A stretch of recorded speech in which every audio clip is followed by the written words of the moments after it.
Welcome to section 0.6, day 2. Sinusoid graphs and even and odd functions. So today's objective is to analyze the graphs of trig functions.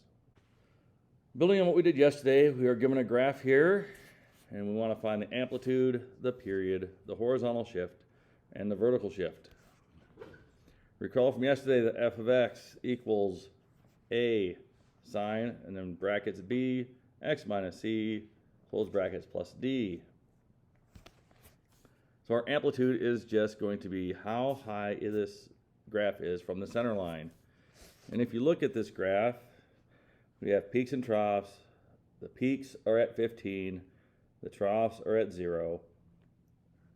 Right between the two of them is around 7.5. So here is my center line. Our amplitude is 7.5. We look at the graph and we try to find the period. How often does this thing repeat? So how do we go from here, let's say, back down to the trough? And looking at this, it looks like it's happening every unit. So our period is 1. How far is this shifted?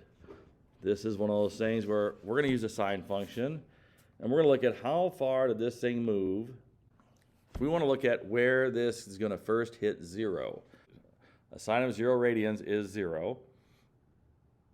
So where does this hit the center line? If we look here, very crudely here, it's just an estimate. We're going to go down and we're right around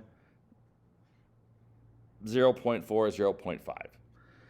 We'll call it our horizontal shift is we are moving, and we're moving it to the right. Our vertical shift, we shifted up. Our center line is now at 7.5. So our vertical shift is plus 7.5. Now we want to take this information and write it into this form. We know that the amplitude, our A, is 7.5. We're using the sine function in this case. This is where it gets a little tricky. When we were looking for B, our period, remember our period was 1. Our normal period is 2 pi. So 2 pi over the period, or over our B, equals 1. And when we solve this, we find that B is 2 pi. And then we have x. We shifted to the right, so we're going to do minus 0.4. Remember, we go the opposite sign. And we shifted up 7.5. If you graph this function, you will see it looks almost identical to what we have in front of us on this screen. Like I said, the hardest part about this is probably trying to figure out the B. To find the B, take whatever your normal period is for your sine, cosine, tangent, cotangent functions over B equal to whatever the period is you see on your graph that you're given. In this case, we had 2 pi over B equals 1 because the sine function has a period of 2b, and we saw that our period was 1. We solve for B, and we get that 2 pi there. That is probably the most difficult part of this whole thing. And then make sure you put that on the outside of the parentheses, and you put your horizontal shift inside the parentheses with opposite sign. Now we're going to do some algebraic manipulations to show that secant x is an even function of x. Recall that if to be even, that means the f of negative x equals the output of f of x. They are the same outputs. We're going to do some manipulation to show that this is the case for secant. So if I have secant of negative x, this is the same as 1 over the cosine of negative x. And cosine function, if you recall from the other day, is an even function, so 1 over cosine negative x is the same as 1 over cosine of x. which is the same as secant of x. We have shown that secant of negative x equals the secant of x.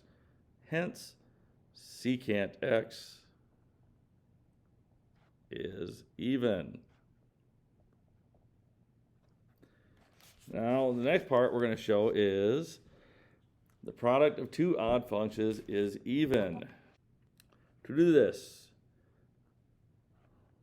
let f of x and g of x be odd. Recall, for odd, that f of negative x equals the opposite of f of x. F times g of negative x equals f of negative x times g of negative x. Since these are odd, that means that this is negative f of x times negative g of x. And when you have a negative times a negative, you get f of x times g of x, which is f times g of x. So now we've shown here that if we take the negative x and put in f times g, we will get f times g of regular x, which means this is even. So we have shown algebraically that the product of two odd functions is even. Moving along, the last thing we're going to do is some calculator work. Doing a sinusoidal regression, you will need to enter this table into your plots for under stat. So on your calculator, you'll go to stat, hit edit, put these lists in. When you have them in, you'll go to stat, calculate, and you're going to go down to sinusoidal regression. It says sin reg, which is option C. Hit enter. Make sure X list and Y list are listed as L1, L2. Go down to calculate, and it should kick back some numbers for you. And the numbers it should kick back for you are the A equals 23.465 or 466 when you round it. B is 0.533 or 34 when you round it. The C is negative 5.555. And your D is 55.023. We're going to plug this A, B, C, and D into that formula we've been using for the last 2 days. So f of x equals, remember this, A sine B x minus C plus D. We're going to plug our A, B, C, and D in, and we get f of x equals 23.466 sine bracket 0.534 x minus, actually x plus 2.555 plus 55. Oh, forgot to close my bracket. 0.023. 3. So that is our sinusoidal regression.